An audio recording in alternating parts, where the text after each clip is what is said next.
فہوان ہو جو آپ سے منقول ہے، بسندن ضعیفن وہ ضعیف سند کے ساتھ ہے،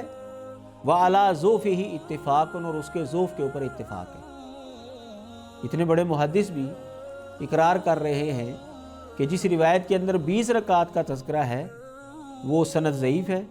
اور اس کے ضعف کے اوپر محدثین کا اتفاق ہے۔ علامہ ابو طیب محمد بن عبد القادر سندھی حنفی رحمہ اللہ نے بھی اس روایت کو ضعیف قرار دیا ہے ابراہیم بن عثمان کی وجہ سے۔ مولانا محمد زکریا جو کہ فضائل اعمال والے ہیں وہ فرماتے ہیں لا شک ان تحدید التراویح فی 20 رکعتا لم یثبت مرفوعا عن النبی صلی اللہ علیہ وسلم بطریق صحیح علی اصول المحدثین۔ فرماتے ہیں کہ اس میں کوئی شک نہیں ہے کہ نماز تراویح کو 20 رکعات کے اندر محدود کرنا نبی علیہ الصلوۃ والسلام سے کسی بھی ایک صحیح سند سے یہ ثابت نہیں ہوتا اصول محدثین کے مطابق۔ وما ورد فیہ من روایت ابن عباس اور جو روایت حضرت عبداللہ بن عباس کے حوالے سے آتی ہے فمتکلم فیہا علی اصولہم محدثین کے اصول کے مطابق وہ متکلم فی روایت ہے، اس کے اندر کلام ہے، اور وہ کلام کس کے اوپر ہے وہ میں نے راوی آپ کے سامنے رکھ دیا ہے، ابو شیبہ ابراہیم بن عثمان۔ اس کی وجہ سے یہ روایت علل اتفاق ضعیف ترین روایت ہے کیونکہ اس کے اوپر کذاب ہونے کا حکم بھی محدثین نے لگایا ہے۔ مولانا حبیب الرحمن اعظمی حنفی رحمہ اللہ وہ فرماتے ہیں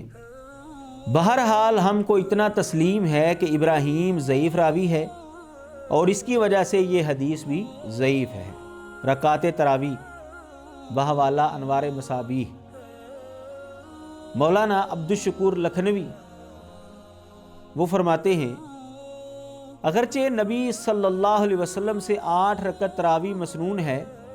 اور ایک ضعیف روایت میں ابن عباس سے 20 رکعت بھی ملتا ہے، علم الفقہ کے اندر انہوں نے یہ بات لکھی ہے۔